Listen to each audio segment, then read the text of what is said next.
Hello.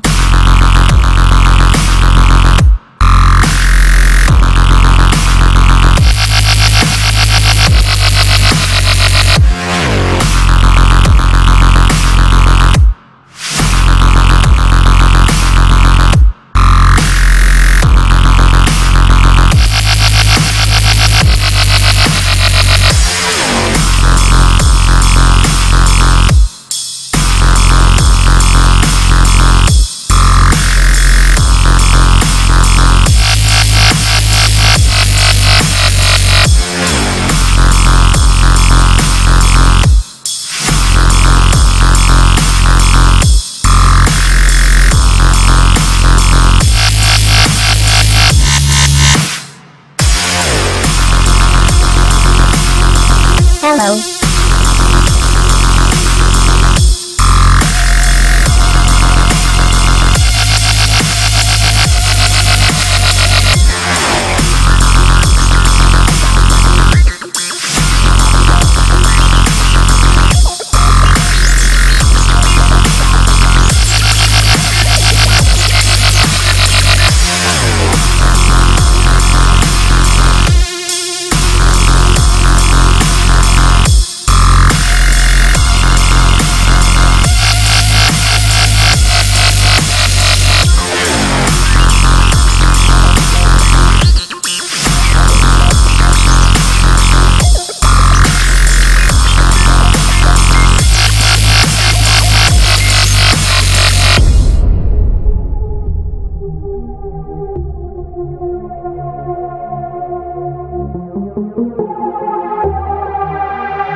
Hello.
Hello, Markee Dragon, also known as Marcus Eikenberry in real life, and welcome to the Friday night live show, Markee Dragon Show.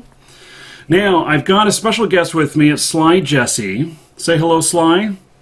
Yay, I'm special. Hello, everyone. Yeah, he's the awesome Aussie. He knows how to make a headshot. Now, I need to, it doesn't matter why, but I need to set up the screen here because I didn't do it before the show. I should have. I couldn't do it while the pre-show is running. So, okay, we're going to add Jesse in right here. And there we go. Let's see here. Oh, he's over my face. We gotta move that around. So, anyway, let's see here. Now, Jesse and I have been doing a lot of, why can't I grab this damn picture? It's too hot. It's too hot? Oh my god. Yes, well, okay, leave that up to Jesse. And I brought him in for entertainment value, and we're getting it. I hope you're all entertained. Damn it. So, okay, oh, it looks like I need to move your title up, up above your head or whatnot, so we don't, have that on your chin. Okay, there we go. How do you like that? On the fly. So, looking good. Yeah, now I'll have to rearrange again when we take our first call. So, okay. So, now, there's another thing that's been going on, and for those of you who are here right at the start, I'm going to start out with giving away a WoW mount code, and this one is valued at around 15 bucks. It's Eye of Legion, and I'm going to add it in right now. And let's see here, title. Here's the text. We're going to make this scroll really slow. Let's see, got to give it a good font here, and let's give it a good color. Oh, how about blue? Okay, ooh, it's too big. Let me fix that. Okay, are you guys all able to see that? I know, it's, okay, so, there we go. That's kind of annoying, that, going around like that, huh? I don't know. It needs to go underneath the. There we go. Underneath the. Boy, how are people going to catch that? So. So, and this is thank you to Kevin at Monger. He has provided the codes that we're giving away tonight. So. Anyway, I'm sure that we will have, as more, other game publishers give me codes to give away, and so we'll do some more in the future. So, okay, and, ooh, somebody ban that bastard. I don't know how to do that in the live stream, darn it. Okay, well, he's going to get the ban hammer later. Okay, so now Jesse and I have been playing a lot of War Z, and I think that it goes without mention that tomorrow is going to be a great day. Starting at 7:30 a.m. Eastern, we are going to be leading the charge to kill 100 players. Do you think you can do it? I hope. I know I can do it. Oh, okay. Well, great. So I think we're going to have a countdown on the screen and everything on how many we have left to go, or how many kills we've gotten. So, because that way when we go above 100, we can all cheer and celebrate, and there'll be free drinks for everybody. It'll be Dr. Pepper. So. Oh, I need Coke. Okay, so now the focus tonight, I want to talk about just a little bit. And you guys go ahead and anybody who wants to call in, we'll add you in on here as well. So give me a call. And let's see, it's Markee Dragon on Skype. For for those of you who can't see it, if you're on YouTube and you're having any lag problems, you can switch over to Twitch. There's a link in the description. And those of you on Twitch, it's Markee Dragon is my Skype, and you can add me and ring me, and we'll take a chance and actually answer the call and see what happens. So now I went and saw the Hobbit movie tonight. Was it any good? Well, that's okay. So any of you that have seen the Hobbit movie, if you call in, don't give away any spoilers. But I will say that you don't necessarily need to have seen it opening night. So it's the movie is not as good as I had hoped. The other three movies are better. So, and that is just my opinion. Now, there's lots of action. It looks beautiful, and there's a lot of characters in there that you'll recognize, but wasn't my deal. So, Jesse, you said you're going to go see the movie? Eventually. Eventually? Yeah. Okay. So, yeah, well, I don't think you need to rush out and go see it right immediately. So, damn it, because I was expecting to go right now, in the middle of the live stream. By the way, cute Christmas tree back there. Thank you. My fiance just put it up. Yeah, she knew where the camera was going to be pointed. Yep. She walked in front of it not long ago. Yeah. There she goes again. Yep. So, okay. Well, are you ready to take a call, Jesse? I am. Okay, let's try this. Let's go. Okay, let's see here. Ooh, wow. Okay. Wow, we just lost your screen, huh? Let me answer this and see what happens. And oh my goodness, are you like wearing a shirt, buddy? Jesse got here. I got to hang up. Okay, so Jesse got put on hold on accident. Let's see. I have to figure out how to. There we go. Oh, no. Hey Jesse. So accidentally I put you on hold. I wonder how I joined somebody into the call. Oh, you did it before with V last week. I know I did. So let me have a look. Maybe there should be maybe was it you that called me? No, you called me. Okay, well we got another guy here. It's Rob, and I'm going to try dragging him into the call and see what happens. There we go. Okay. Now, let's see. What's up? Hey, Rob. Do you have video or are you just audio only? I've got video. Hang on, just a it says actually that you don't have a high enough version of Skype. Okay, I got to fix this video here, make this work out, because it's like I need to rearrange my screen. How do I keep your name in there? Let's see here. This is all screwy. So, okay, let me just take this out. Golly, I hate doing this on the fly, but I'm not sure how else to do this.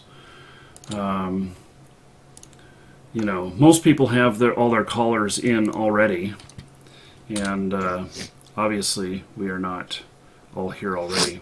So obviously, yeah. Okay, so here we go. Let's see how that looks, and then Actually, let me try calling you back really fast because I want video to be working. Well, it says you need to upgrade your Skype version. Well, I've got the newest Windows 8 Skype. Well, that doesn't mean you have the right version. Oh. That's true. Okay, well, if you want to hang up, that's fine. We'll try it again.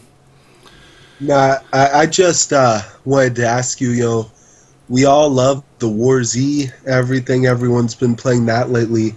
Do you think some other survival horror MMORPGs that weren't related to zombies might do well?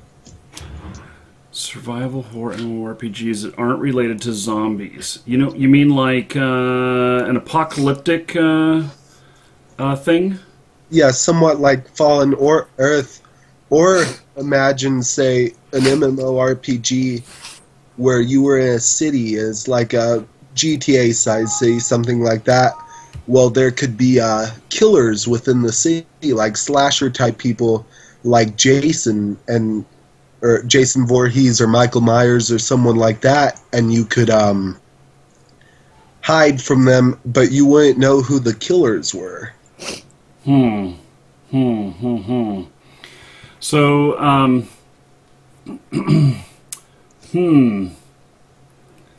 don't know. It doesn't sound. Oops. How does that work? Okay.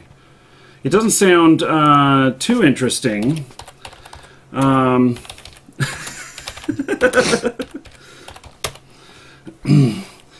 So, oh, look at that. Everything keeps getting screwed around every time I hit a button. Okay. So,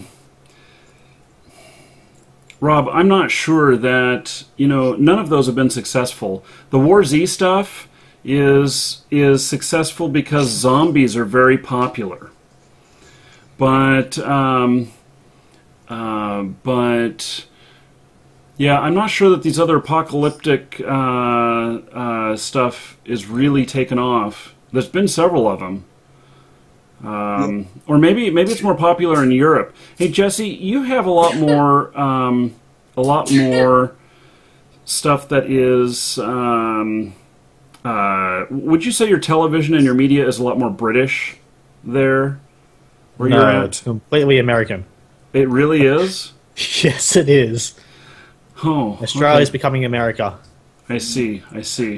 So, I believe it would be cool to have a video game, somewhat like Ultima or something, where people.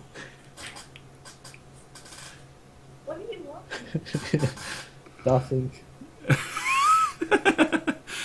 oh, this is all going to hell, isn't it?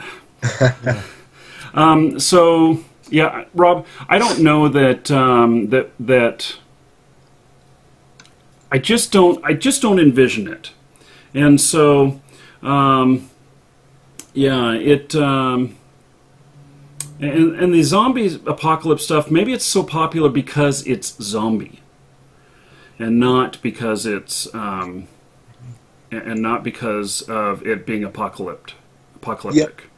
Yeah, but the thing I actually like about the War Z isn't the zombie fact, it's the fact of not knowing who you can trust and who will come after you. I'd like some more games with the concept like that, somewhat like the more classic MMORPGs with more open PvP.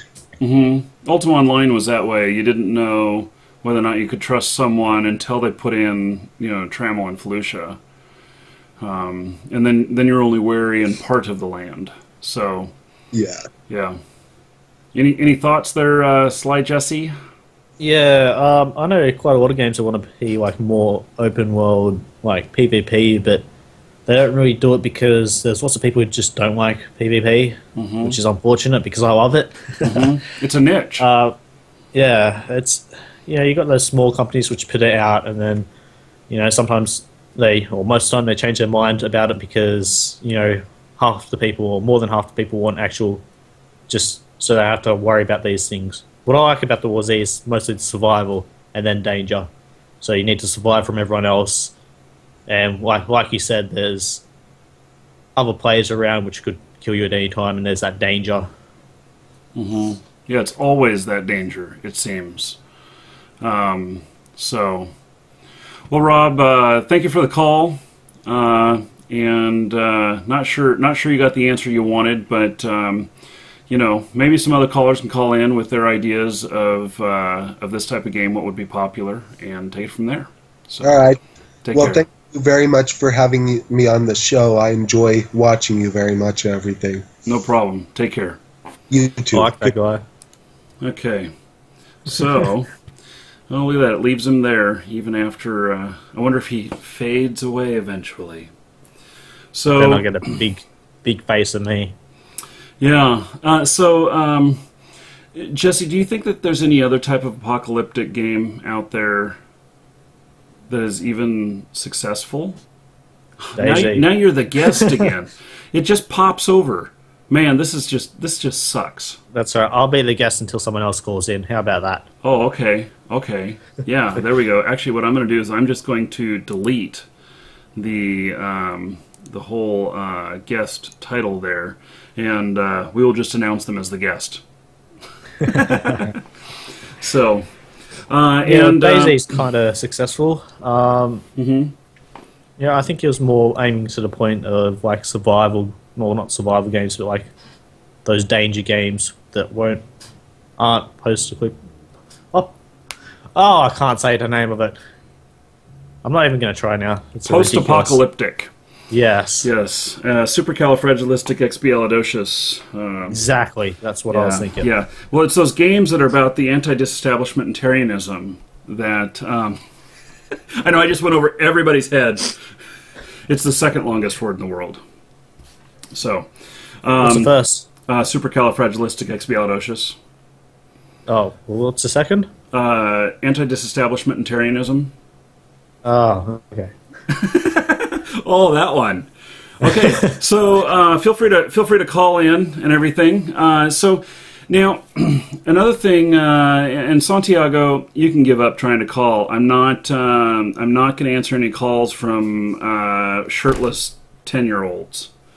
So, not to be rude there, but that's not okay. So,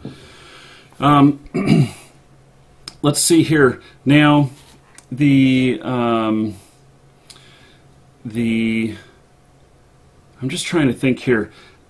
I want to talk a little bit about J.R.R. Tolkien.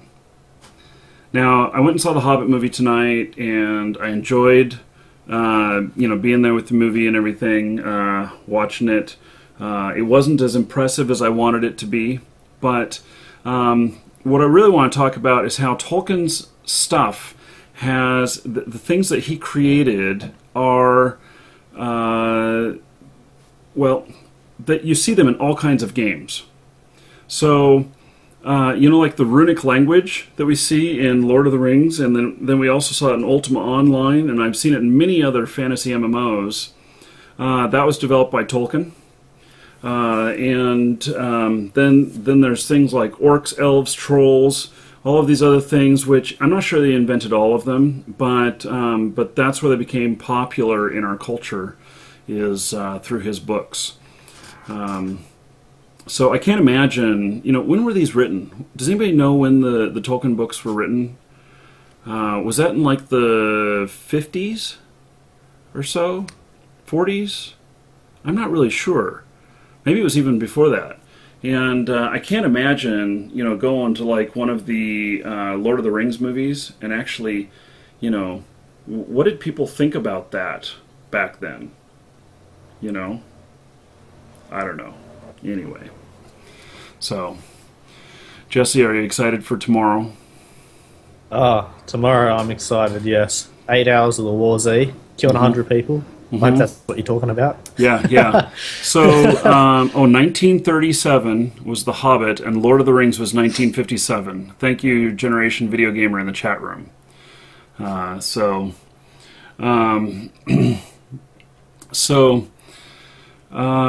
Okay. Well, let's take a chance here. This guy's actually a YouTuber. Do I want to answer the call? Oh, damn it!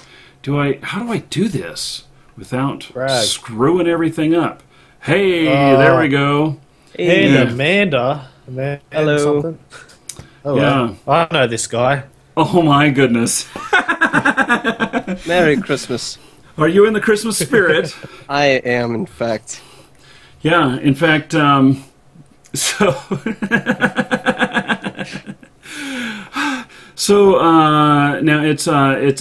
Pandamanana? Very close. Panda Banana. Panda Banana. Yeah. Okay. You can just call me Tom. That'll work. Tom. Well, we'll see. Santa looks pretty good on you. Now you've got a YouTube channel, right? I do. And it's Panda Banana. Yep. Is a YouTube channel. And what's so funny, Jesse? You pull a banana out of there nowhere. There's no bee in it. It's a panda banana. Panda That's Banana. true. Yes. There's no B. Yes. So, so now you, what kind of stuff do you do? Is it commentary or video game play or? I don't do as much video game play just because I've had a lot of copyright problems in the past. But join a network. Oh yeah, right. I mostly do video game discussion and guides. Actually, I've started doing a lot of guides for Heroes of Newerth, and got a lot of response from that. So I'm going to continue doing that as well as my other stuff. Cool. Yeah. Well, so everybody can check out Panda Banana's channel. Yes. Okay. So, Panda Banana, what's on your mind? Yes. Actually, I was going to make a video about this, but I decided instead just to call in because you guys were kind of talking about it already. But you were talking about how Tolkien influences fantasy video game stories. And I wanted to branch off of that topic and talk about just how generic some of the popular MMO stories are and why that might be. For instance, dragons are a very big part of massively multiplayer, fantasy online RPGs for a lot of reasons. Tolkien obviously didn't invent the dragon, but he definitely popularized it with Smaug and the Hobbit. But I feel like, I could list 3 off the top of my head, 3 MMOs that are basically just about dragons. You have World of Warcraft, obviously very in-depth storyline, but it's it's very focused around the dragon aspects. Then you have Rift, which is focused around the Bloodstorm, which is just like the dragon aspects. And then you have Guild Wars, which is all about dragons as well. And I feel like I wanted to ask you, why do you think all these games have very similar core structures for their stories? And do you think they all branch down to something like Tolkien or to something even past that? Or do you think it's all just kind of bandwagon jumping on the same kind of ideas? So, well, first off, about dragons. Dragons are the #1 most searched mythical creature on Google. And second being unicorns. Yeah. And so, there's dragons are very popular in our culture. And now, I don't know. That's just the first thing that comes to my mind, and I think that that when you're building a game, you want the most audience you can get, and so you include these things that are popular. It's just like, okay, would you? This is really abstract, but would you mold a game around toothpicks? That is very abstract. Well, I'm just saying because it is an object that is part of our daily life and everything, but it's not exciting like a dragon is. Okay. And you couldn't build a storyline around it, and because there's so much interest and everything in dragons, it's easier to build a storyline around something that's so popular. So just like orcs and elves and yeah, but is trolls. Easier a good thing? Should story writers be taking the easy way out? Well, in this case, in my example, yes, because I don't want to play a game about toothpicks. Well, I'll give you an example of a game that kind of took that template and twisted it a little bit. The Elder Scrolls series has elves and dwarves and humans and all the generic, Tolkien-based fantasy characters, but one twist they added was that all the dwarves are dead, and there's I believe in Morrowind there's only one dwarf left, and by Skyrim. They're all dead, and that's a really interesting twist, and I thought that was really cool. And And I also liked the fact that basically, I don't know this for a fact, by the way, but it's kind of the gist that I got from the story, that all of the non-human creatures are some form of elf, like the Bosmer and they all have the same kind of name because they all originated from the same kind of being. I think those kind of interesting twists can be made on the initial template without really ruining anything, but also keeping things interesting. And I feel like not enough games do that. Mm-hmm. Jesse, what do you think? Well, I don't reckon the Rise are going through the easy way out because dragons are really popular, like Markey said. Well, Markee Dragon said. Yeah, Markee Dragon said. Don't He must forget have the gone the easy dragon. way. That having that name makes me more popular, doesn't it? No, I'm just kidding. With the writers or developers taking a spin-off like the original things like elves and everything, I reckon that's a good idea. There's always, you're not going to get anywhere just keeping the same things over and over again. I think a little bit of improvement is. What are you doing? Trying to blow bubbles. It's a little champagne bottle. Oh my goodness. Oh my goodness. Well, I think changing things a little bit here and there, even though it might not be better, it could be better. Like it's a small risk they take, which could improve the whole fantasy of the game and the game in general. Now let me pose a question on this, which is that do you think that that games that have stuff in it that's recognizable do better than games that have completely new intellectual property, new content? I don't really think that's even a question. Of course they do. But that comes down to like if it's a sequel, that's brand loyalty and familiarity with the brand and with those kind of ideas. But these games aren't sequels to Tolkien or anything. They're basically just they're basing it off of the Tolkien and the Dungeons and Dragons stuff that we all kind of grew up with, or at least two of us grew up with. I don't know about you, Markee, but hey, Dungeons and Dragons was around when I was a kid. It was all pen and paper, though. Yeah. We had chisels. We had to pound it into our rocks. Yeah. But I mean, I feel like obviously something that's familiar is going to grab the audience's attention, but I don't necessarily feel like it's justified to just copy and paste so much of the story into your game. I feel like a lot of game developers forget that it is a not just an entertainment medium, because obviously they're there to entertain, but it's a medium that's incredibly new in that it can help show a storyline and tell a story while also having audience involvement, which isn't something you can have with movies and books and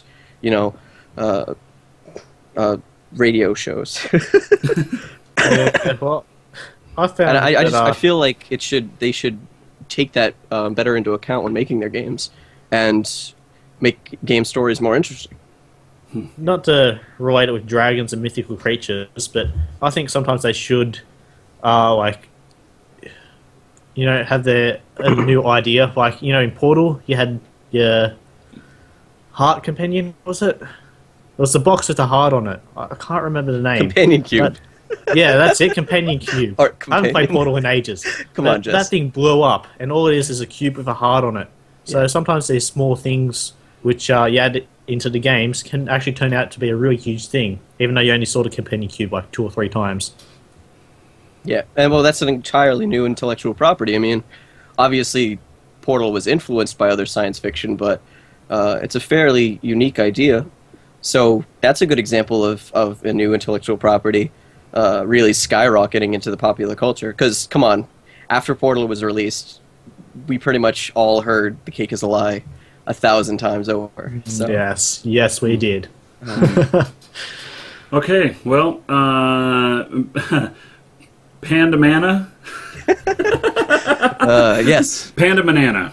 There we go. Thank you for the call. Hey, it was very nice. Yes. Call again sometime, and you're always very entertaining. You dress the part and everything. So. I try. I'm a snowflake.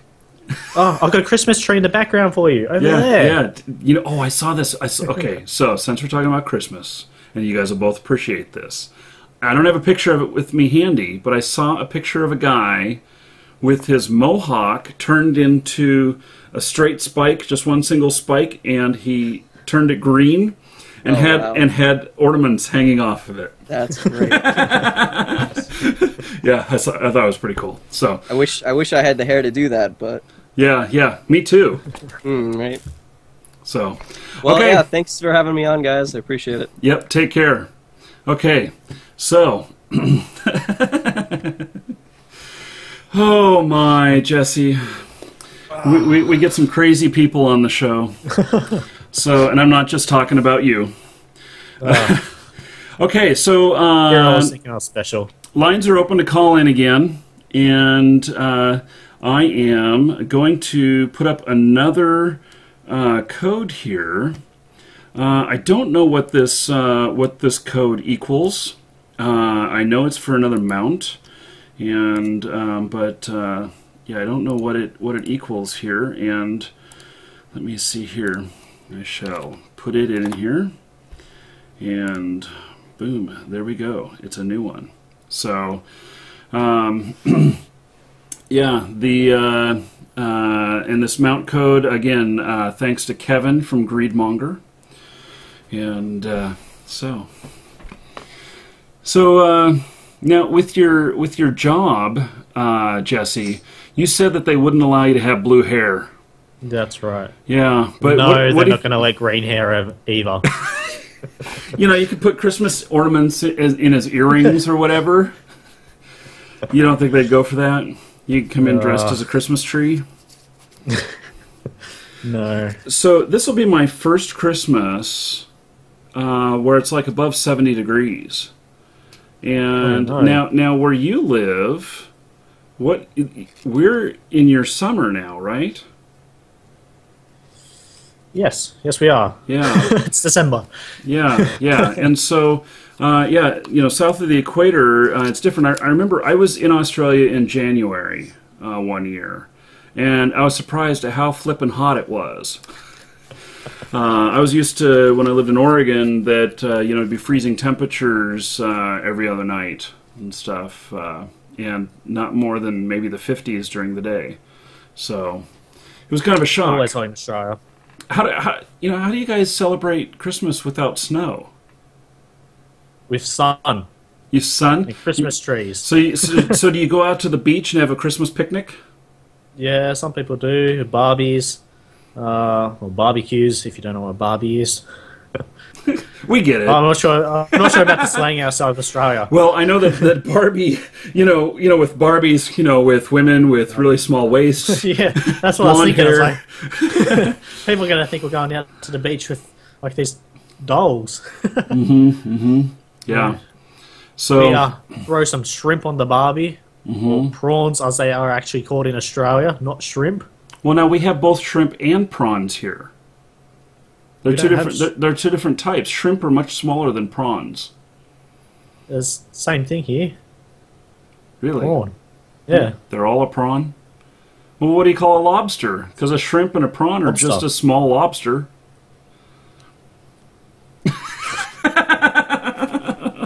You got prawns, and then you got lobsters. It's two different things. Then you got crab, which is different. Right. Yes. Okay. So lines are open if you want to call in and you know, catch the wrath of an American and Aussie simultaneously. Raw. So I got an email the other day, and it's from a guy. I don't remember. I'm just pulling this right off the top of my head.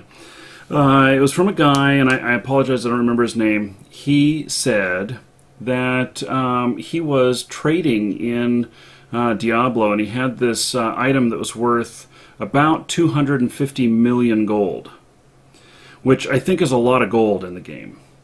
And so the he was talking about how he got kind of socially tricked into accepting 21 million instead of this 250 million gold. And what he said happened is that, they put up the trade. Did you play Diablo 3, Jesse? Yeah, I played it quite a lot. I'm level 60 finally. Oh, okay. And so, and you've done trading with other people? No, I know how it works though. I just never really interested. Right. So both people put stuff into the windows, and then you both inspect it, and then you both click your check marks or whatever, and you both accept, and you're good to go. Yeah. And so what he said is that they both put in their item, 250 million gold, and then he put in whatever this was. It was a staff or something like that. I'm not really sure what it was. And then the other guy said, by the way, I'm going to give you some other bonus stuff to sweeten the deal. And so he started putting in these other items that were worth, a fair bit, but they weren't. It wasn't the main thing that the other guy was there to do. And so he thought everything was okay, and he was getting all this bonus stuff. Clicked his check mark again. He got those items and like 21 or 23 million gold instead of the 250 million. Yeah, so he switched the first item around probably. I saw this quite a lot in RuneScape. I think that's where I learnt mostly not to get scammed from RuneScape, because there's so many people scamming the game. I'm not sure about it now, but back in like start or end of Classic and RuneScape 2, so much scamming happening.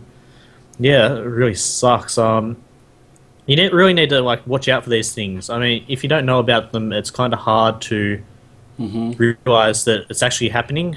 But once now you've told people, they should all understand that that's what actually can happen to you, which really sucks. I know it does suck. I've been scammed a few times. Not like that, luckily. Yeah. No, that's not unfortunate. So, with the dynamics of that, I've had that happen to me too. And here's how I solved it. So I just want to tell everybody how I solved it. And that is force a clean trade. Only one item for one item. Don't muddy the waters with anything. And if somebody's trading 4 items for one or something like that, they all need to be clearly placed separately, where nothing is over the top of anything else, and that's how you do the trade. So I just wanted to give out that pointer, because he wrote to me. He was very down about it. He was quite upset that he had something so valuable. And 250 millions, if you got it in gold, is like $87. Yeah, that's a lot of money in a video game. Absolutely. So, okay, cool. So let's. There, it's ringing. Okay, I think. Yeah, sounds like you're like out at a party or something. Yeah, well, it was pretty important. We really needed to get called into. I mean, it's a Christmas party, but we thought can't really miss Marcus's live stream on the Saturday night. Peter Armstrong. How are you, Marcus? I'm doing well. So, is there a lot of heavy drinking going on there? There is. One of our friends was pretty bladdered, but well, it's not bad. We're going pretty well. Night's young. So, I hesitate to even ask what's on your mind. Well, Marcus, I was actually wondering, are you particularly familiar with computer architecture? Well, a little bit. I wonder, though, with as much noise as you've got in the background, and as much line noise as we have, that we probably need to do this another time. It's just too noisy. I'm sorry. So call back when you got a nice quiet room. I think I can talk over it. You can talk over it. Oh my. Well, it's good to know that they're watching us at a party. Or a construction site, or the dance floor, wherever it is that they are. So yeah, and I just got to say, Santiago, give it up. I'm not going to answer. You've called 13 times, and the first time when I answered and you had no shirt, you lost your chance. So, Goodness. He's called like 13 times now. So, okay. And so we do have lines free. And we do have, you want to hear something funny? Here, and let me look it up. Let me look it up. Do. I want to tell you... Oh, we got another call. We'll have to wait. No. Hello, Austin. You're on the air.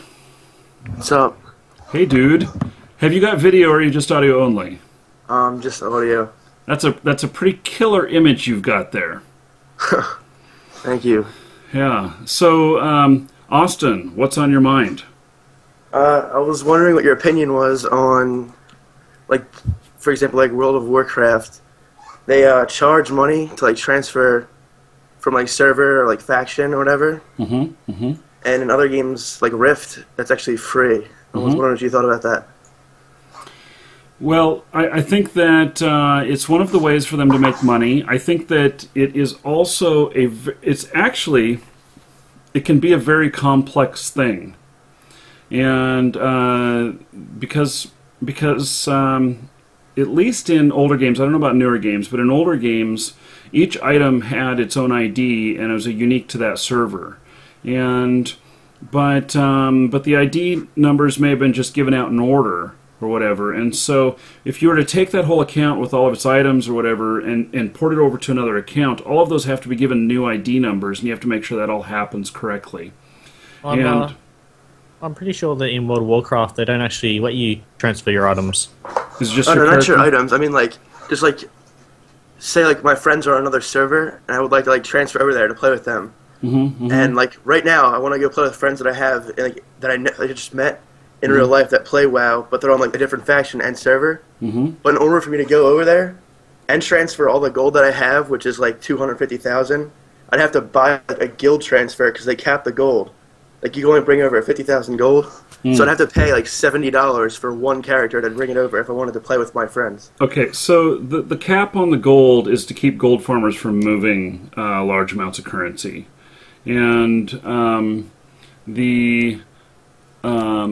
I can see, you know, where a guild would want to move or whatnot and why they would allow higher on that.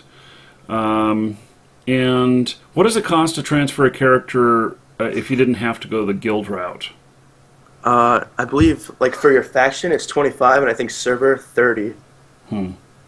Well, you know, I actually think that that it is a service that is...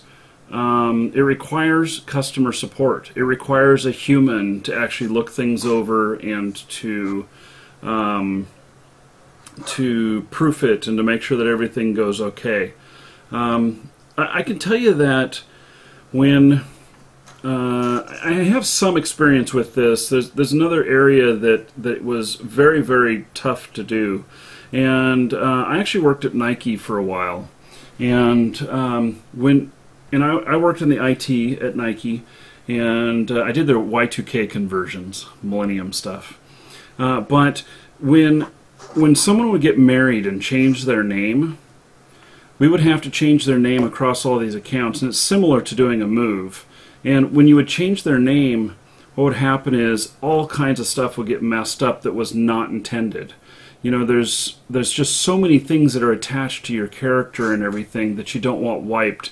Like, now in WoW, do you carry over your badges? Do you carry over your honor? Do you carry over yeah. those things? There's actually, in one of the seasons of PvP, I'm pretty sure there was, like, a bug where, like, right now, I'm pretty sure the points you get from Arena are called Conquest points, and you could actually, you can only get a certain amount of those points a week, and you could actually, in the beginning of like, a season when no one has any gear, and those points are, like, really valuable, and you need to get them to get your, like, new epic gear and everything, you could actually cap out on your weekly amount and then server transfer and then cap out again. And there was a lot of people who were like pro players and stuff.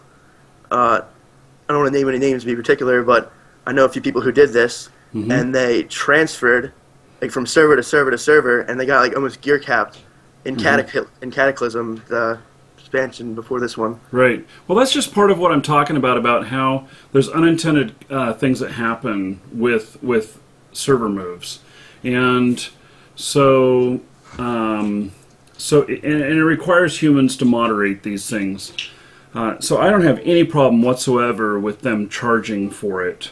And it is a premium service, and everyone should try and make the best decisions ahead of time about where they're going to be. And I know in your case, it's like after the fact you met these people, and so you want to play with them. Yeah. So now, how do you feel about it, though? Is it not? Do you feel like it's not fair? Do you feel Honestly, like it should be I mean, less, you said your or? experience with like this kind of like transferring data and things. Is it really worth like $30 or $25 for a click and drag, or is that not what happens? Because from what my basic understanding of it is, you're clicking like a set amount of information and dragging it over, and it can literally take sometimes 15 minutes, depending on like how busy they are, like just to get the order, or like. It's not about how much time it takes. It's about how much people are willing to pay. Yeah, I understand. Yeah, so it's just like I used to get pizzas from this one place, and they were 3 times as much as Pizza Hut and stuff like that. And but I got it because it was worth it to pay that, and I was willing to. And they stayed in business because they obviously had a bunch of people that were willing to pay it. Yeah, it's probably better pizza, right? It was better pizza, and I'm not saying that the transfer can be any better in one game than another, but so Jesse, you got any thoughts on this? Yeah, I reckon they're overcharging it way too much. I think the systems are quite automated now, where it's pretty much it goes in a set queue, and then it transfers characters at a set queue once you place in your order. Back a while ago, I reckon it wasn't automated at all. You actually had to have a person do it, so where it cost more. But now, I think it's really automated, and they're really overcharging it. It's just like $30, $40 to get everything over. That's quite ridiculous, in my opinion. But isn't it? Rift does it for free, wasn't it? Yeah. Yeah, Rift. You actually do it for free every other week. You could actually transfer a character to a different server. I'm not sure if it's faction, because I think they have like 3 factions now or something like that. I haven't played the game in forever, like since launch. The faction bit of it, I can understand them charging a bit for that, because that's kind of like a customization thing where you've already picked your character, everything's set up, and then you're like, oh yeah, I want to change it. Like I reckon about $5, $10 maybe for that. But I think that you said 15. That's still a bit hefty. Doesn't though Blizzard deserve the money if they're providing a service that people want, and the majority of the people think or feel that it's a good value to them? I don't think actually the majority of people do feel it's a good value. In the last expansion that just came out, a lot of things you've been able to do a lot of activities in the game, cross server and stuff like that, but you can't actually you can queue up for a dungeon together now, like cross server. And you can queue together with in a battleground in this same group cross server, which I think is great. It's amazing, but the bad thing is that you still can't play with your friends in an arena, which is the main PvP complex or whatever you want to call it. That's how people judge how good you are, your rating and stuff. But if you can't play with your friends, and I mean it's not really, I don't know. Well, I think that it's supply and demand, and it's market tolerance and everything. And so if a whole bunch of people got together and say, hey, we just don't want to pay this much, they would lower their price. And if people were willing to pay $50 a transfer, or you had to do something like go out and buy another copy of the game, and you just put in that new game code to flop it over or whatever, people would do that. And to them, it's about how much can they charge and still get the majority of people that are wanting to do it, that are willing to do it. And so it's just let's see, what other kind of stuff is there that where people charge a sliding scale, just depending on what, you know, the service is the same, but it's a sliding scale depending on what the value is to people. You know, like service industry. You know, how much you give in a tip to, you know, to a waiter or something like that. I know in Australia you guys don't do that, do you? No. Here in America, we always tip our waiter or waitress. And in some instances, that's their whole wage, is the tips. And, you know, so there's just a lot of things that go into that. You know, if I was able to, well, here's an example. When I had my computer store, we started out at like $20 an hour for service rates. Well, we got so overloaded with so many people bringing their computers in that we said, woo, let's raise it to $30. And so we raised it to $30, and next thing we know, we were at $50 an hour, and we were still, you know, we got it to the point where it slowed down the inflow a little bit, but it's still, you know, we were working the whole time. The process was going good, and so we maximized the amount of dollars. Now, just because we were doing the service for $20 before, doesn't mean that we can't charge $50 in the future. That leads me to like this one thought I just had. Do you think, I mean, this issue with the whole transferring in the beginning of a season for like Arena, that's been going on for like, I think since Wrath of Lich King. And I'm pretty sure Blizzard should know about it by now. I'm not sure if it's intended or if it's like just a bug, but honestly they are making money off this bug, or if it's intended or whatever. I don't know if... Do you think they intend to do, like, not fix that, or do you think it's intended to have it in the game? That's hard to say. I'm sure they know about it. Yeah. But, you know, if there's a lot of people that are doing it, and it doesn't harm anything, I don't know. You know, would I allow that? I might, unless there was a public outcry saying, hey, you guys should quit that. But if somebody's willing to, you know, the games nowadays are more and more willing to pay to win.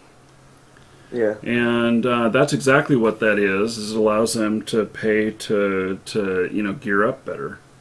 So... Yeah, you get to gain, like, a huge advantage over all the... Like, I personally know somebody who dropped, like, $200 on doing this, I think, in, like... Well, the season's irrelevant, really, but... I just remember my friend doing this, and he gained a huge advantage, and he came back to the home server that he was at before, where he knew everybody, and everyone was like, "Oh my God, how is he decked out within like the first week?" Because he's awesome. That's why, and he has $200. Well, he doesn't have he doesn't have it anymore. Yeah. Right? Yeah. So, you know, well, I guess that's the way it goes. Well, Austin, thanks for bringing up that topic. It's interesting. I'd be interested to see the comments from people on that about whether or not they agree. I see some people here that are agreeing when I said pay to win, but you know, just see how it is. By the way, I'm on your YouTube stream right now, like watching from there. How I don't see anyone's like comments. Are you like streaming from somewhere else too? Or? Yeah, we're streaming on Twitch as well. Could you link that in this Skype call for me? Well, I can link it on the YouTube channel. It's in the description of the stream you're watching. Yes. Okay, thank you. Okay. Take care, Austin. Later.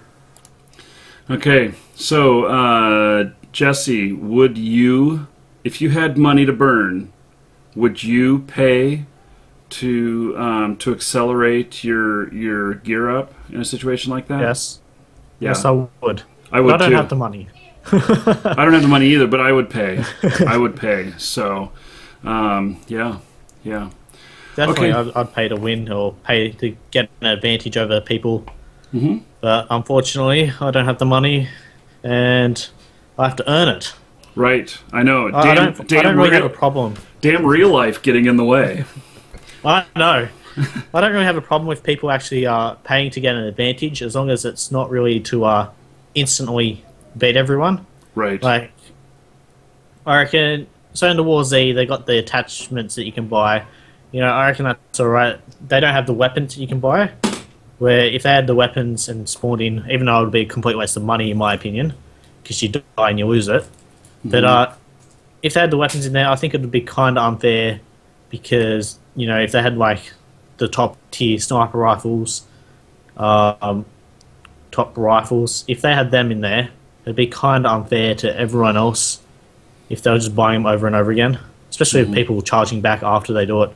Just buying a whole heap of things on a, what do you call them, trial account? I wonder if they can actually buy gold coins on a trial account. I don't know. Good question. Okay, well... that was my question. On to the next thing. So, okay, we're going to answer a call here from Andy. And Andy is Am Happy. Hello, Andy, you're on the air. Glorious Lord Marcus, how are you? Doing well, Glorious Lord Andy. Oh, there you are. Oh, okay. Yes, I'm right here.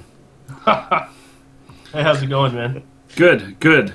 So, now, would you be the Am Happy that I see, like, in the chat room sometimes? Exactly. Yeah. And so, what makes you so Am Happy? Well, that's a good question. Well, it's actually, have you seen the movie Legends of the Fall? Have not. Okay, well, Anthony Hopkins, in that movie, writes on a chalkboard after he gets a stroke. He can't talk anymore, so Brad Pitt goes up to him. And he writes, I'm happy because Brad Pitt returns from a long journey. So it's kind of like a meme, if you will, that my friends and I created and turned it into a little company thing. So Andy, tell us a little bit about yourself. Actually, can I plug in my mic really quick? Because I think I have a lot of feedback. Do you hear my computer? Well, I hear you. You're Is okay. it clear? You're okay. Yeah. Yeah. Ultima Online for sure.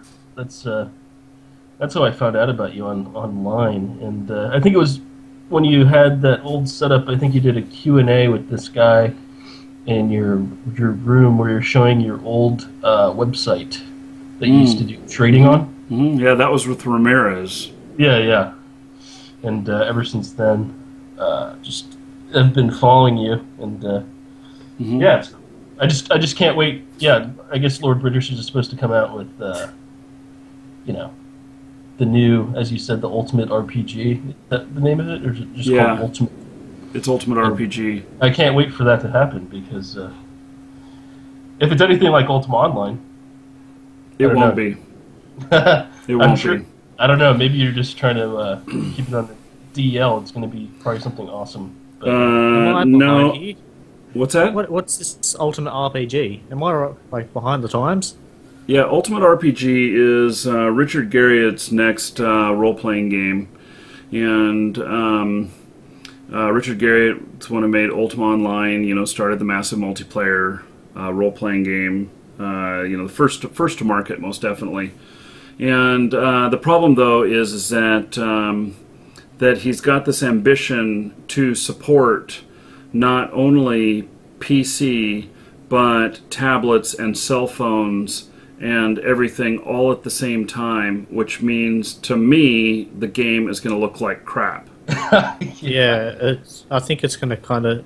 If it's going to be like that, I think it's going to be like the original Ultima Online.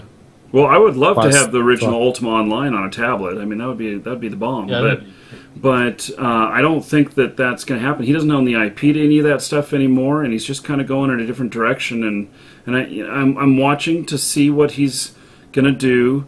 I have talked with him about the game, and we talked about what its name would be and everything, and he's very stuck on the word Ultima. Ultimate is part of Ultima, and he really wanted to get that in there without violating the trademark that EA now owns. And so by changing the word to Ultimate, he's able to do that. And an RPG stands for exactly what it is. This is exactly what we talked about. He threw out a couple of different names to me. We sat at a bar having drinks, and I can't remember how many drinks I'd had by that point, but that's pretty cool. And the what came out of that conversation was the name needs to say exactly what the game is. And so I think that's his attempt to do that. Yeah, they had that problem with Greed Monger. Oh, God. Oh, did I say that out loud? Shit. Oh, man, did I just cuss? Oh, damn. Oh, no cussing. Let me tell you how I feel about that. Marcus, what if you separated each individual device by... So, like, if you have a tablet, you're not going to be interacting with people that have the PC version. Do you think he would do that? 3 different launchers? No, because then you've got 3 different development streams, which you already have 3 different development streams if you've got 3 different platforms that you're doing.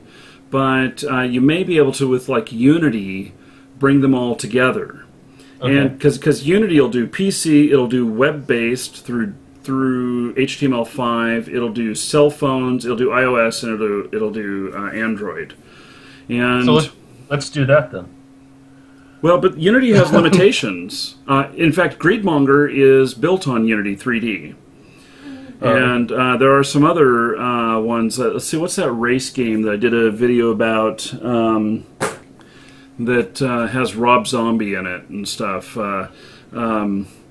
It's also Unity 3D. And but Unity at the same time has some limitations that I think could be of hindrance. Do you think it's too old? Or no, I think it's that just kind of like a bubble. It's like a cartoon. I think that when you say you're going to go out and buy a car, that what you want to do with that car influences the decision on what kind of car you're going to get. And you can't buy a sports car and then expect to haul a trailer. Yeah. And you can't buy a pickup and then expect that you're going to be able to do 150 miles an hour. Like you can't buy a Mazda Miata and expect to attach like dirt bikes to the back of it. No, or to pick up chicks. Unless it's a Mazda Miata limousine, and that's a different story. Oh God. So, Andy, is this what's on your mind? Is this what you called about? Yeah, basically, because I think I asked you about Lord British or Richard Garriott's development in his new game, but I guess I've been to his site, but it's kind of doesn't tell too much. It doesn't tell too much, and there's not going to be a whole lot until they're ready to go public with the stuff. Now, I can say that knowing them, when I say them, I know Richard, and I know some of his other people that work for him that control publicity as publicist. Okay. And that when there's more information come out, I'm gonna hear about it, and I'll be able to get in there and see the stuff. In the same kind of vein, there was Ultima Forever, and I signed an NDA on that, and so I have to be really careful about how I can't give any specifics about the game, but I can say that the screenshots that we've all seen out there and some of the video that they've released, that it looks very cartoony. Okay. And it's also designed, it looks like, to be played through a web browser possibly. And for that reason, it will not catch the attention of the hardcore market. No, I don't think so. So, and I'm only interested in hardcore games. I've almost, if I could play War Z like I do through a web browser, well then fine. But the problem is you can't. Yeah. So, well, what about with this Ultimate RPG? If it's going to be on tablets and that, is it really going to be a hardcore game? Because if you're going to have stuff for a PC where you got all the buttons and everything, you're going to have to add them to the tablet so they can do the same thing. But how are they really going to do the same thing when all they got's a screen? Right. You dumb down the game to work with an Xbox controller type thing, and so at the PC you can sit there and do it with your Xbox controller. You can do it on your TV. I got the that'll be here in a couple of months, and it's out. Well, I did not get in the first round. No, I'm saying that's awesome that they actually came out with it. Oh yeah. And so the first people are getting theirs, I think, in January, and then I get mine in March. and I wasn't early enough on getting my bid in. But there's all these different platforms and stuff, and so with the tablets and with the phones and everything, you can simulate the controller controls easy enough, and so I think that's what it'll have to be. And I want a keyboard. I want a full keyboard in front of me. Yeah. And that's just how I want to play. So. Well, I guess the moral of the story is to not rush Lord British and what he does, because when you don't, he comes out with great stuff. So maybe we should just let him keep developing this as long as he needs. As long as he has funding. Yeah. There's the whole issue of, and he's experienced this with a few things. He experienced this with EA, where when EA bought Origin, they then gave him publish deadlines and everything, and there was a considerable amount of pressure put on him to meet those deadlines, whether or not when they were at that deadline, whether or not it was realistic that the game be put out. One of my games back here had a patch that came out that was after, it was an EA game, had a patch come out after the game that it was something that was missed because of deadline, and when they put out that patch, it had to erase your save games. And if you're already halfway through this single-player RPG, you had to start over again. And I can tell you that when that happened, I dropped the game completely, even though it was the whole Ultima series. I dropped it completely. That looked cool too. That was a cool-looking game. I remember that. Mm-hmm. And then his 3D game that he was rushed. It was going to be online too, right? The thing that came after Tabula Rasa. Oh, before that, wasn't there another 3D version of Ultima? That never actually came about? There was Ultima 8 Part 2, I think, that was made that never came out. Okay. Sherry Grain Array developed that one. I just figured I'd bring out here for the camera. This is Tabula Rasa. This was another attempt for Garriott, and this game failed as well. Let's see, this one, it has been opened, okay. Pretty futuristic, right? Yeah, Pretty it was, cool. And in fact, this is going off to one of the subscribers, not this particular one. This one I had signed by Garriott, but I have a beautiful poster that's signed by the entire development team, including Richard Garriott, for Tabula Rasa, for the original version, not the version that came out, the original version. And that is going as a prize to a subscriber here coming up. So if you're subscribed to our YouTube channel, you're already entered to win. Well, thanks, Markee. I appreciate the gift. Yeah. So wouldn't that be nice, huh? Okay. Yeah. Well, I'll let you guys go. I know you have to get on to other topics. Yep. I just thanks for taking my call and keep up the good work, man. Okay. Thank you for calling. Sly Jesse, good job in War Z. Can't wait to see your guys' footage. Maybe tomorrow. Thank you. Tomorrow, 10 and a half hours tomorrow is, I think, what I've got it scheduled for. And it's going to be on YouTube and on Twitch simultaneously live stream.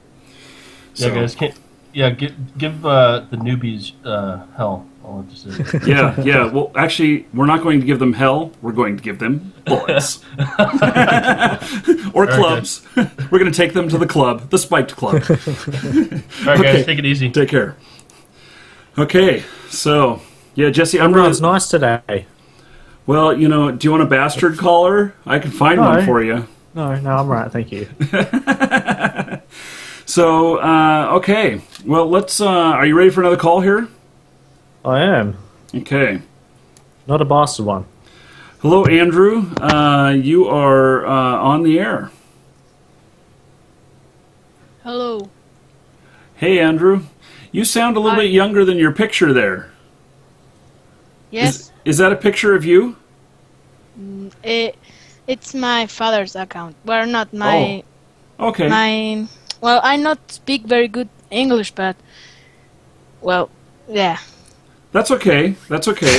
So, tell us a little bit about yourself.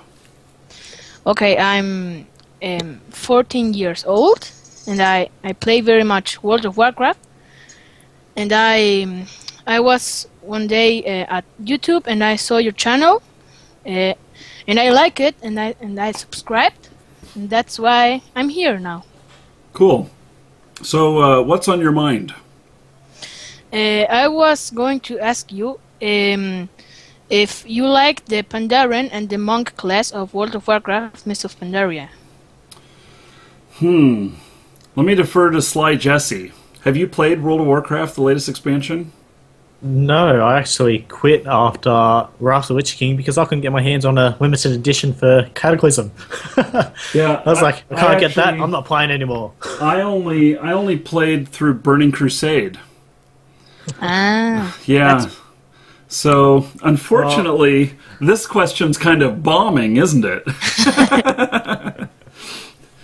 I can ask you anything else. Sure, go ahead. Which RPG game do you like most? Skyrim or Dragon Age? World of Warcraft? Diablo 3? What? Well, I haven't played Skyrim, I haven't played Dragon Age. Diablo 3, I played an incredible 23 minutes. And World of Warcraft has been a long time since I played, so... well, I can answer this. Okay, good. Save me, Jesse, save me. No, I liked World of Warcraft the most because it had that multiplayer aspect. I really like playing with other people, and open world PvP. And then after that, I like Skyrim. I like Skyrim a lot. I know lots of people say, oh, the fighting mechanics aren't great. Oh, I think they're excellent compared to like a lot of games where you don't really do much. This one's got like magic, swords, blocking. That's three pretty basic things, and then they expand on it. Like the magic goes into like a few different directions, and then they got skill trees for different things. But yeah, World of Warcraft #1, mainly because of the multiplayer in it, how big it is. You know, so much to do in there. You're not going to get bored until you play for a long, long time. Yeah. Yeah.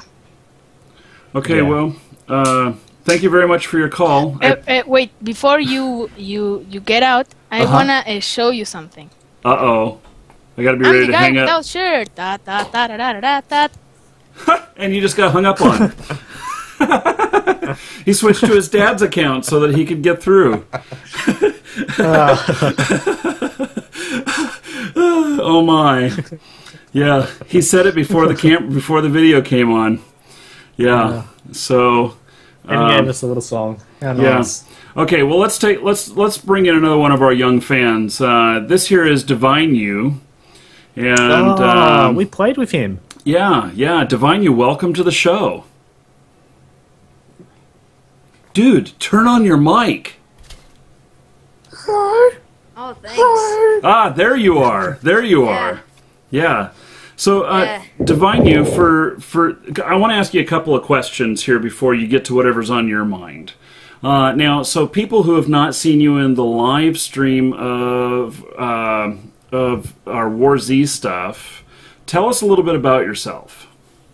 Well, I am 14. I'm a high school student, making YouTube videos and encouraging people to stop pirating and supporting the downloaders and everything and the people that make the games. And I play War Z and everything else, and I'm a big fan of gaming. Okay, That's about it. Quit playing with your mic, or either that or take it out of your mouth. We're hearing a lot of noise from the mic. So, okay, and now tell me about your logo here that you've got. No dot, you get shot. Well, from past experiences and playing War Z with you guys, we've had many issues of people going in with no dots on their forehead for their clan, our clan, your clan, and they get shot because we don't know who's who, and PvP scenarios are very dangerous in War Z, so I made the sign saying you don't have a dot, you get shot in War Z. Yeah. So is it them that get shot, or is it you that get shot? It's whoever doesn't have the dot. Yeah. I'll shoot them. Yeah. And now, were you with us with that Casper debacle? Oh, I wish I wasn't. Yeah. So what did you think about what happened there? I think someone needs to grow up. That's what I think. Yeah. Yeah. He went out of his league and lost his maturity just because one of his characters weren't in a clan. And he definitely got revenge, I guess, but there was nothing he could have done, really. Because we weren't going to kill him. We just told him if he gets close, we'll kill him because we don't want to take actions because people were shooting at us. And he got close and I guess killed us all, so... Yeah, he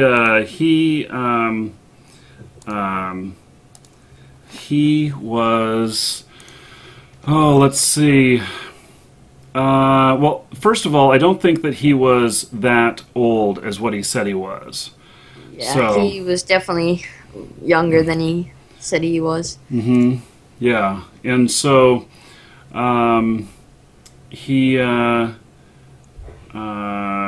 he didn't like the fact that we weren't going to include him if he didn't have the dot. And for those of you who don't know about how this works in War Z, we can't tell whether or not you're with us or against us. The only way we know is that dot, that little blue arrow.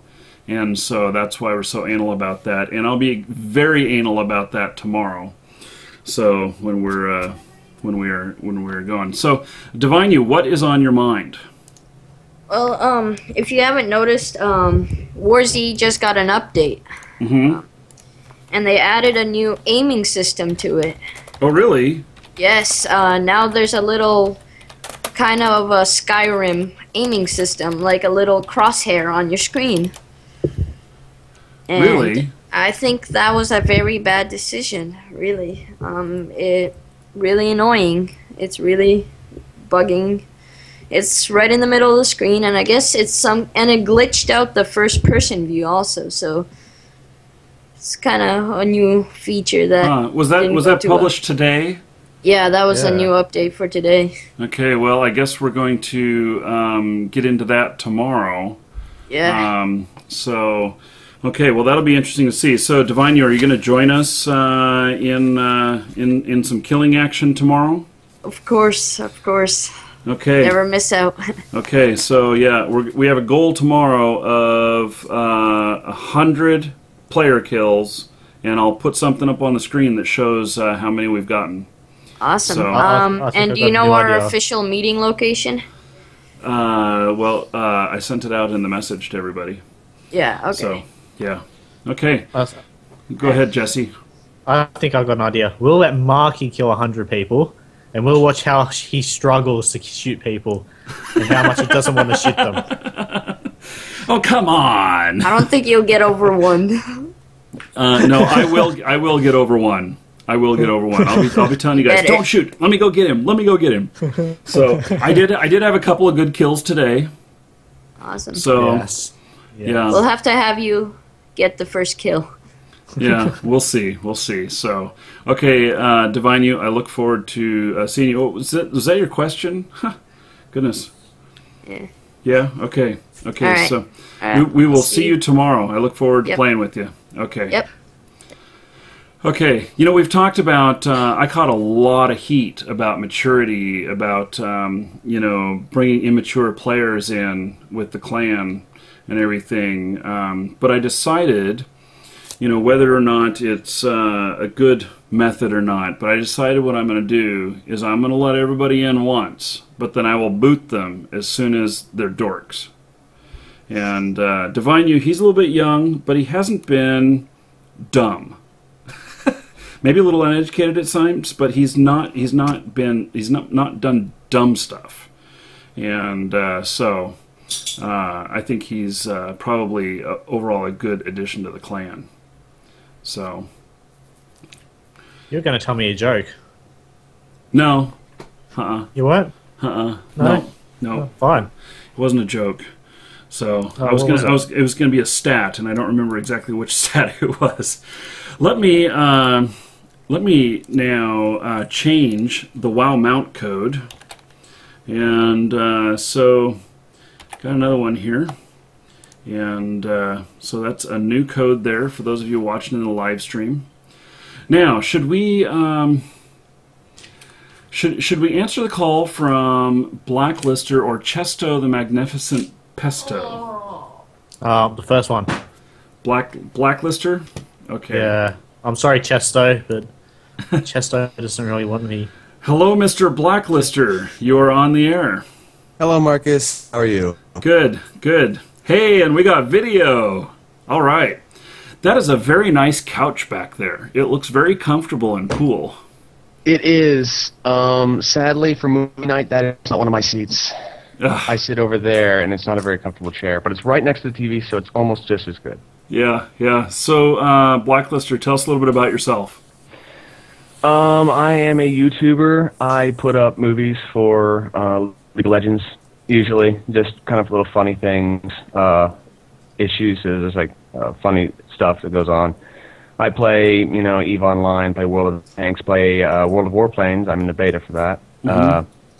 I'd show you my desktop, and you can see how many games I got, but not sure quite how to do that. Yeah, well, we don't need to broadcast that out anyway because we don't need to see the icon that says my porno or anything like that, and then I'll have to laugh about it.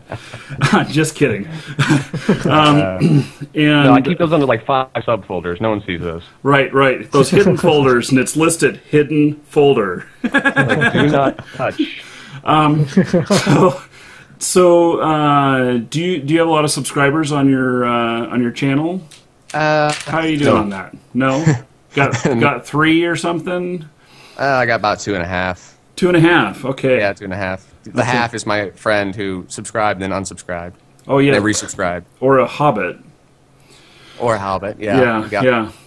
I just like no. It could be a dwarf too. Mm-hmm. Yeah, a little person. Okay, so what's on your mind? I was just curious about War Z, the game in particular. The gameplay, I've seen games like the DayZ. I watched some of the War Z stuff on YouTube, or DayZ stuff on YouTube when that started coming out. And in DayZ, it was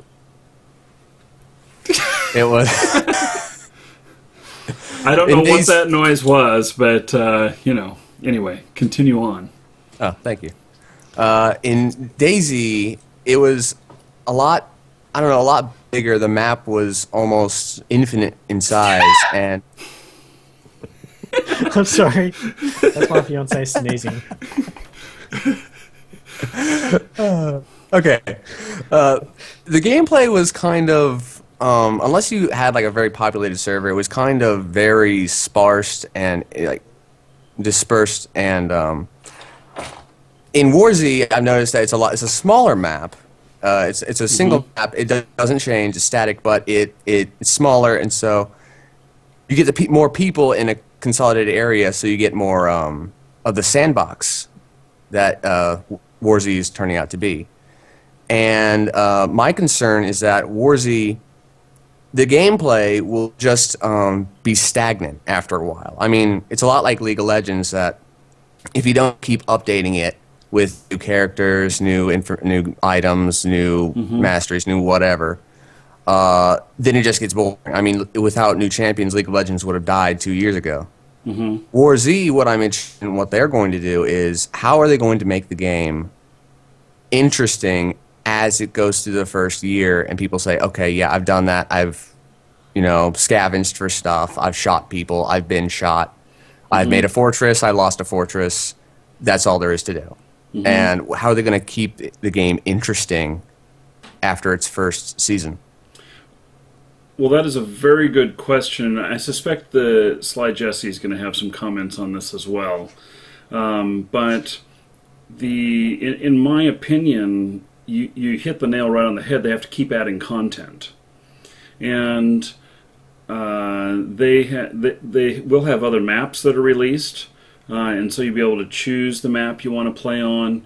They will have they have some other zombie types that are coming out. They do have some other things like I understand that on our stronghold servers that we're going to be able to do stuff like farming.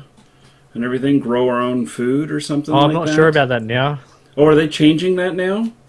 I've heard nothing about it since the alpha. Oh, not alpha, but before the game was released. Well, I was gonna say Farmville and Farmville 2.0. Well, but see, food is a real issue and everything in the game, and so, you know, if in your stronghold you could cultivate your crops and you enjoyed doing that, it's almost like a mini game within the game, and then it benefits you in your gameplay. Then you know, totally, I could see it. It wouldn't take all that much to do that, but who knows? So, anyway, it's. I don't know what they're going to do. I really don't. And the game has the foundation to really have some greatness about it, but do they have the wisdom to pull it off? I don't have faith in that second part. So, Okay. Jesse. Well, they are thinking about bringing out a bigger map, one that's 4 times as the size of Colorado. They're thinking about it. They're not sure if it's going to come out yet. That's going to be coming in the middle of next year. Between now and then, they're going to be adding more stuff, like drivable vehicles, hopefully, soon. And a bunch of other stuff. They actually have a big post about this entire thing, about what they're planning to do in the future is. After that, I don't know. I don't even know if they're going to get most of this stuff out. I'm still not very convinced that they're going to be keeping on working on the game.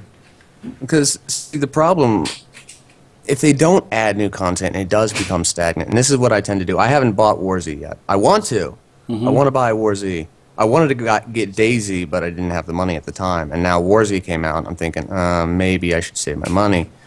But what I did with the Old Republic specifically is when the Old Republic came out, I said, no, it's just the first year. I'm going to let it go for a year. Going to let them iron out all the bugs. I'll get some new content in there. Just see how it goes. Because I don't want to put money into a game that's just going to die. And it is kind of dying if it isn't already dead. And they made it free to play, but they ruined the free to play model. So in all likelihood, that game is just going to go down the toilet pretty soon. For War Z, I'm thinking of doing the same because I just don't see how this game can survive without drastic new content. I mean, you could add new guns, new gear, stuff like that. But how much can you add before content starts either getting repetitive or just isn't significant to keep people interested? Well, I think after a year that most games are going to die, no matter what game it is. Unless you got like an actual MMO, they usually stay up quite a bit. But like just general games, I don't actually see them lasting more than a year, especially not in Australia with Australian servers. So you Australians get shortchanged on a lot of stuff. Yeah, we pay a lot more for our games, and then we don't get any service for them. Yeah, I just forgot your question, to be honest. That's horrible of me. It's okay, I forgot it too. I just kind of rambled on, and like, where was I going with this? I'll just shut up and let them talk. Yeah, repetitive with the updates.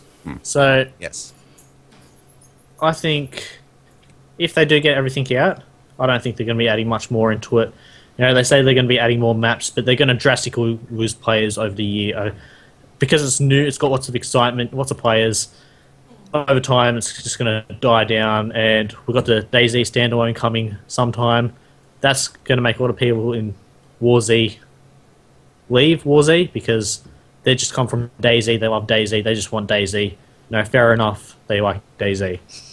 What do you think, Marcus?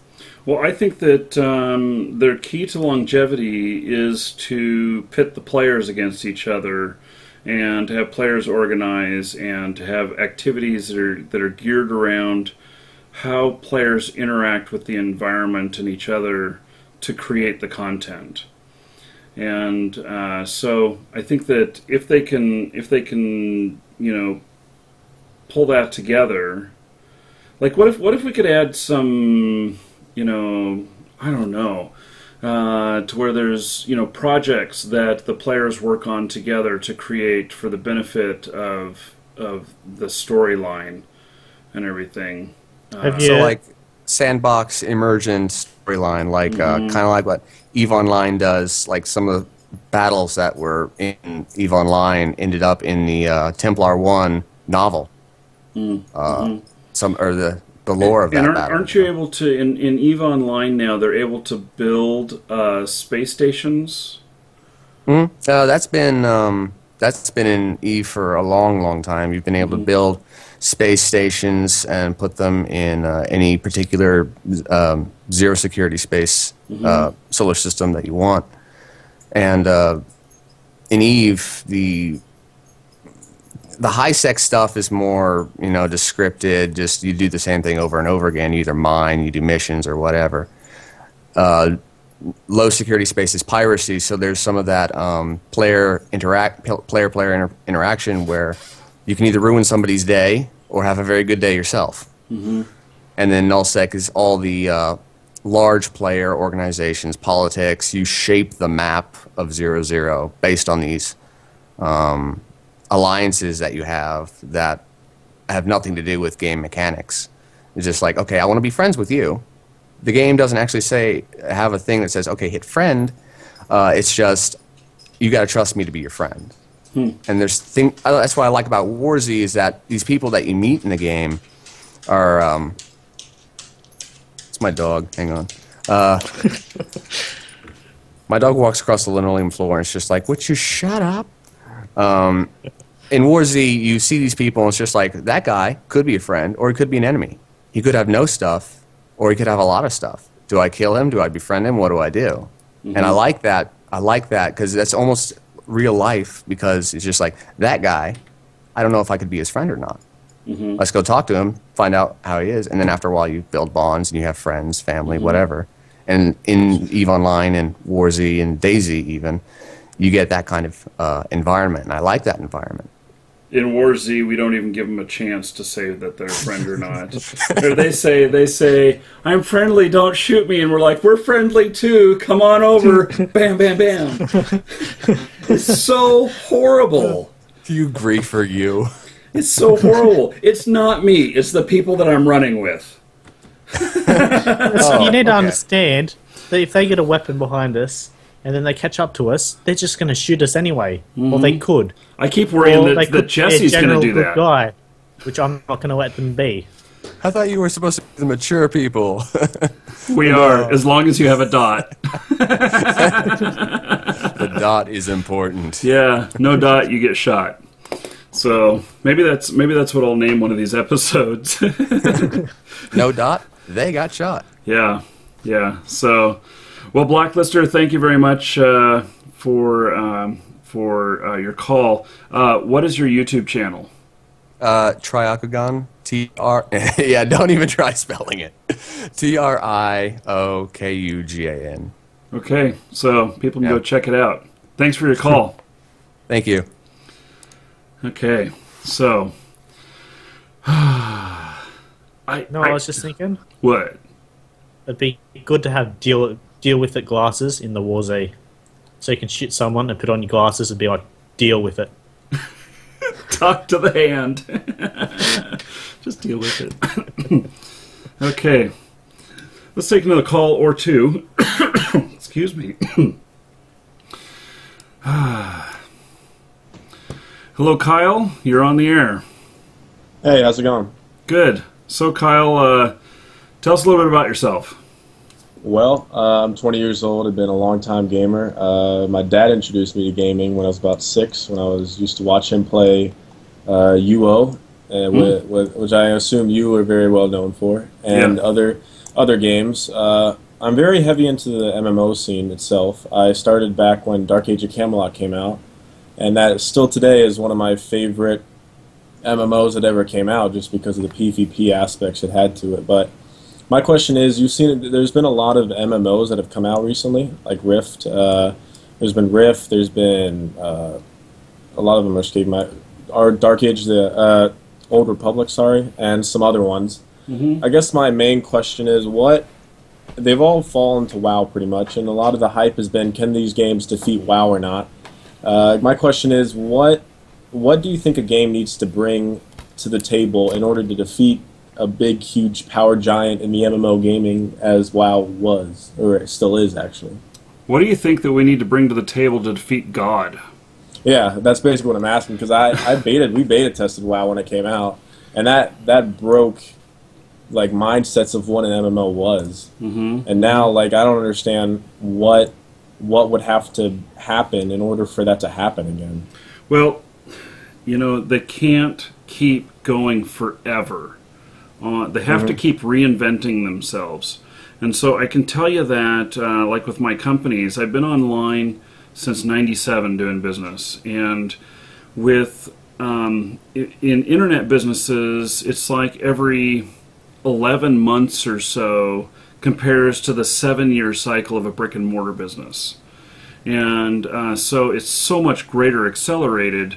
And so you have to keep reinventing things in order to continue on. There are some things that I found that have become mainstays, that have stayed, which a mainstay in this realm would be an MMO. You know, but you know, the you know, World of Warcraft, I mean, it's definitely going to go down in history. It's definitely going to, it probably has at least another 10 years in it. Oh yeah, I can imagine.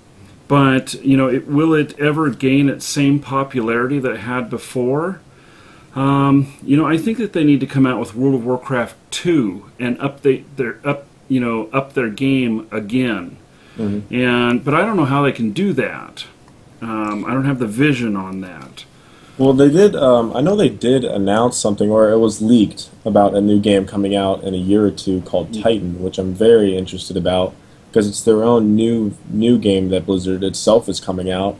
But I don't understand, after going through WoW and the amount of like draw it has brought to the company itself, I don't know what Blizzard has in that game that would separate itself from WoW, because having two games compete with each other, obviously that you get the money either way, but at the same time, if one game does very badly and they have a lot of money to spend on it, they could lose a lot of money at the same time. I think that each game needs to have its own mindset, and so I'm trying to think of. You know, like there's like if you try to compare World of Warcraft with APB, which APB is like Grand Theft Auto Online. And you could say that they're both MMOs, but they are at the same time not the same audience. And so Titan, or whatever it's going to be called, I suspect that that's probably its code name. Is you know, it's got to be something different, or it has to be the thing that they already think will dethrone World of Warcraft. And so they could be aiming really high. You know, they could be aiming so much higher than any of us are even thinking, and they could be like, you know, we are gonna dethrone ourselves. And so, you know, yeah, we could get another 10 years out of this, but we'll only have maybe 4 million subscribers or 2 million subscribers, something like that. And we're going to bring out the next thing that's going to give us that boost. That's going to give us 10 or 20 million subscribers over the next 5 years, and, you know, just really kick ass. So I think go both ways. Yeah, I mean, I think they've gotten enough revenue from World of Warcraft that I think it would be even more beneficial to do something risky, like to bring out something completely different, just because even though it has a lot of risk, the reward to it can be huge, as World of Warcraft was. Like, it could really help them in the long run. Yeah, well, I think that in order to have great reward and to really do something, you know, really amazing, you need to have a great deal of risk.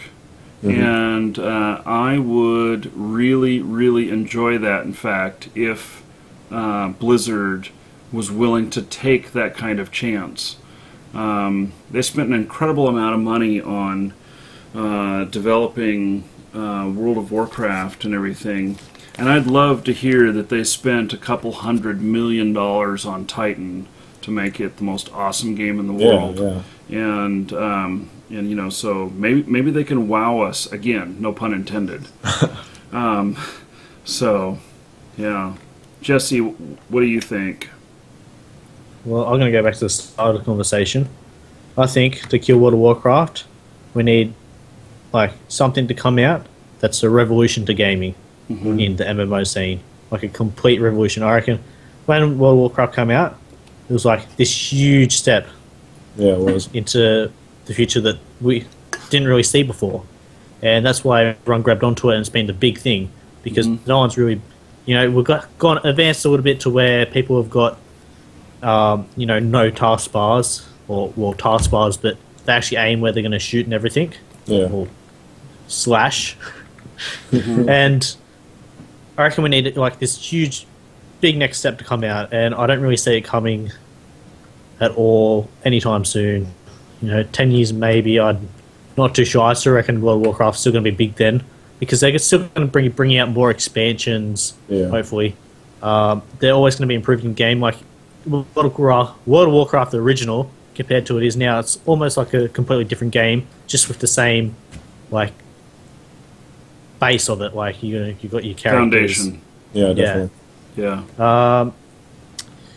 Titan, I think personally, I think they're going to be just doing like a different type of game, MMO, so they can get subscriptions off their current WoW players because they won't want to leave their characters, and a new subscription for Titan, so they make double the money almost. But that won't happen. But they like some people get into Titan, they'll be like, oh, maybe I want to play World of Warcraft again, and then you know they're making more money still. Yeah. That's what I think. Okay, well, Kyle, thank you very much for the call. Yeah, I appreciate it. I appreciate the question. Thank you. Okay, so if Sanjeev will call back one more time, I will answer the call this time. He's been trying to call again. He was our noisy guy at the party. Yes. So I'm assuming that he is going to try again because he's listening to us, I would hope. Maybe he's just calling blind. I don't know. So, I was expecting him to completely troll you. Oh, well, maybe. Maybe he will. I don't know. Oh, he had a pretty decent question on architecture and yeah. And I do know some about that. So, okay, well, he's not calling back. So, I think that I think that I pulled off 2 games off the shelf: Terra, which flopped, and which I think they're about bankrupt, and Star Wars: The Old Republic. Notice that my copy is unopened. I want to talk a bit about Terra. Yeah, that was a game that I was really excited to start playing. I don't usually get high expectations for games, or like really excited that the games can come out and blow everyone's mind. This was something I was really looking forward to playing. I played it. I got up to level 48 or something. I can't remember the level cap. It was like 12 levels off it. Anyway, I got really sick of it because the weapons that you had were the same pretty much throughout the whole game. Like, so if you started with an axe or you started with a sword, you'd have a sword throughout the entire game, unless you bought a skin to customize it. Oh. Yeah, so if you had a sword, like a big sword, you couldn't actually carry an axe. And that really annoyed me, because I love customization in games. That's a huge thing for me, for a plus. But it got so boring because I always had the same weapon, which was really annoying. I hated that. I had to pay to get some customization on my character after I was already paying a subscription. And the monsters were all the same throughout the whole game, pretty much. Yeah. Well, I was there at the beginning of the launch. We were an official reseller for them. We were a partner with my store and everything, and then it just kind of fell apart. and I think that's because they had this big budget and everything. They had this big team and stuff, and then the game did not perform as expected, and so that all that infrastructure started falling apart. So yeah, and I don't know what they have got right now, how it is right now, but so. I heard it went to free to play, but I'm not too sure. Yeah, I heard they said that they were too. going to add chrono scrolls like Eve Plex. Right. Mm-hmm. Yeah, So which I'm not sure how that went. We were right there in the development of that, and talking to him about the design of how that should work and everything, and stuff, and yeah, I don't want to say anymore. I don't want to. Yeah. Okay. So anyway, on to another subject. So, sometimes you feel a little bit burned and you just decide not to say anything else. So, Jesse, thank you for joining me for the show, and I look forward to seeing you in the morning. I've got to go to bed pretty soon so I can get my 8 hours so that we can start this live broadcast. For those of you that are still watching, we are going to get 100 kills, at least, I hope, tomorrow. And these aren't zombie kills, these are player kills. And so we're just going to tear up the maps and hopefully have a really good time doing it. We're going to do it both day and night because the broadcast starts at 7:30 a.m. Eastern, around there. And then maybe till as late as 6 p.m. Eastern. So it'll be an endurance. It'll be a marathon. So maybe we'll end up number 1 on the War Z list on Twitch tomorrow. So we shall see. We shall see. So, okay, Jesse, thank you. So for all of you who are watching, make sure you're subscribed. Follow me on Twitch, and you'll be alerted in the morning, or subscribe on YouTube, and you'll be alerted in the morning, because we're going to live broadcast on both. And check out Jesse's channel. It's listed, let's see, up over there. See it? It says youtube.com/SlyJesse. And Yes. of course, you guys know where I'm at. So, okay. Take care, everybody. And thanks again, Jesse. See you later. Catch ya.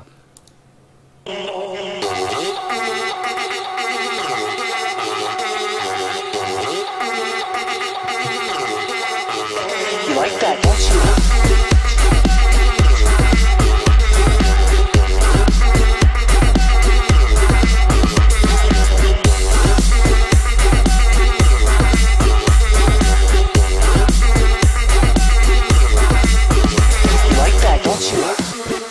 Eyebrows are even black.